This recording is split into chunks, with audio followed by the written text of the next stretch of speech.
Let's say this without comfort. Groups don't make men smarter. They make men acceptable. And the moment acceptability becomes the priority, intelligence starts dying quietly. Here's the uncomfortable truth. The instant you enter a group, your brain changes objectives. You stop asking, "What's true?" and start asking, "What keeps me safe here?" That shift happens automatically, silently, without permission, and once it happens, clarity becomes a threat. Let me show you how this works in real time. You walk into a meeting, 10 people, shared goal, shared pressure. Someone speaks first, confidently.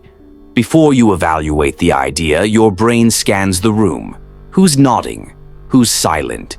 Who has status? Who looks unconvinced? You're not thinking anymore. You're calibrating. And calibration isn't intelligence, it's survival. Now here's what most people miss. Groups don't kill bad ideas. They kill lonely ideas. An idea doesn't die because it's wrong. It dies because it lacks allies.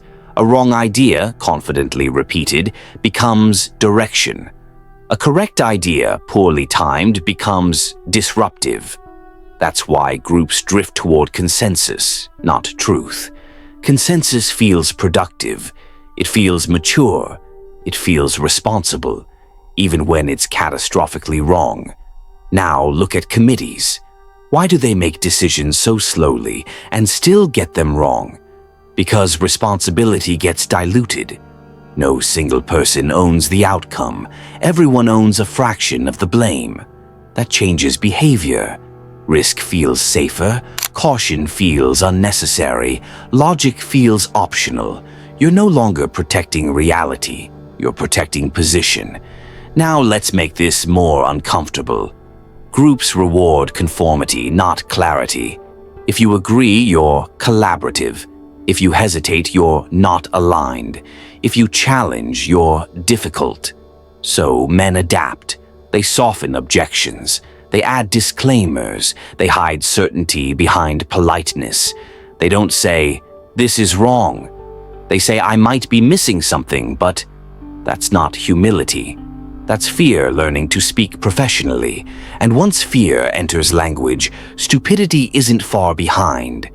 Now here's the illusion that keeps groups alive. People believe groups balance extremes. They don't.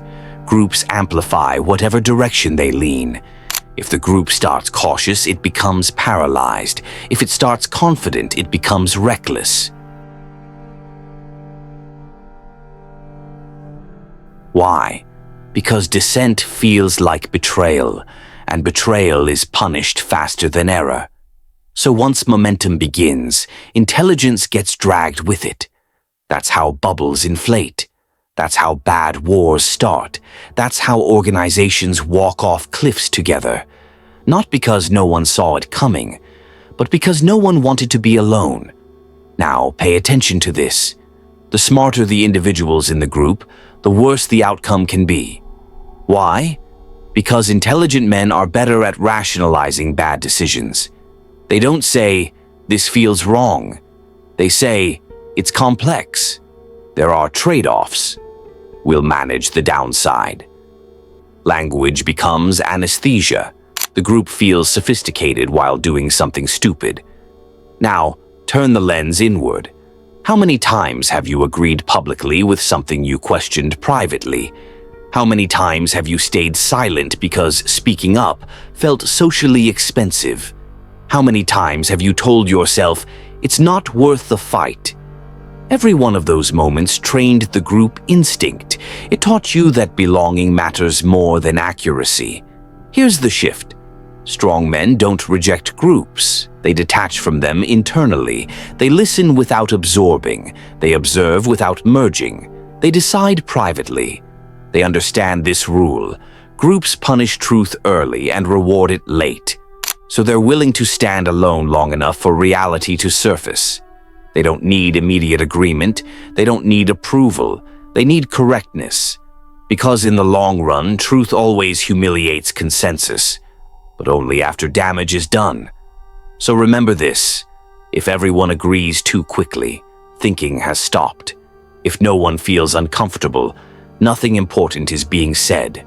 And if you feel pressure to stay quiet, that's exactly when clarity matters most. Groups don't make men wise, they make men manageable, and manageable men don't shape outcomes. They get carried by them. Stay sharp.